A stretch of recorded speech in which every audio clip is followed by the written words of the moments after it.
தூத்துக்குடி துப்பாக்கிச்சூடு சம்பவம் தொடர்பாக குற்றம் சாட்டப்பட்ட அதிகாரிகள் யாரும் இதுவரை வருந்தவில்லை என தெரிவித்துள்ள சென்னை உயர்நீதிமன்றம் அவர்களுக்கு எதிராக கொலை வழக்கு தொடரப்பட வேண்டும் என எச்சரித்துள்ளது. தூத்துக்குடி துப்பாக்கிச்சூடு சம்பவம் தொடர்பாக தாமாக முன்வந்து விசாரணைக்கு எடுத்த வழக்கை முடித்து வைத்து தேசிய மனித உரிமை ஆணையம் பிறப்பித்த உத்தரவை ரத்து செய்ய கோரி மனித உரிமை ஆர்வலர் ஹென்றி திபேன் சென்னை உயர்நீதிமன்றத்தில் வழக்கு தொடர்ந்தார். இந்த வழக்கு நீதிபதிகள் எஸ். சுந்தர் மற்றும் செந்தில்குமார் அடங்கிய அமர்வில் விசாரணைக்கு வந்தது. அப்போது மாநில மனித உரிமை ஆணையமும் நீதிபதி அருணா ஜெகதீசன் ஆணையமும் விசாரித்த வழக்கை மீண்டும் விசாரிக்க முடியாது என்று எதிர்மனுதாரர் தரப்பில் வாதிடப்பட்டது.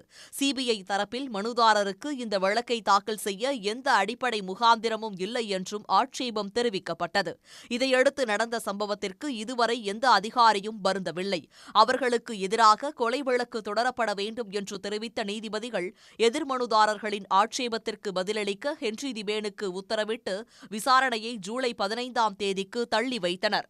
உடனுக்குடன் செய்திகளை தெரிந்து கொள்ள சன் நியூஸ் பெல் ஐகானை கிளிக் பண்ணுங்க.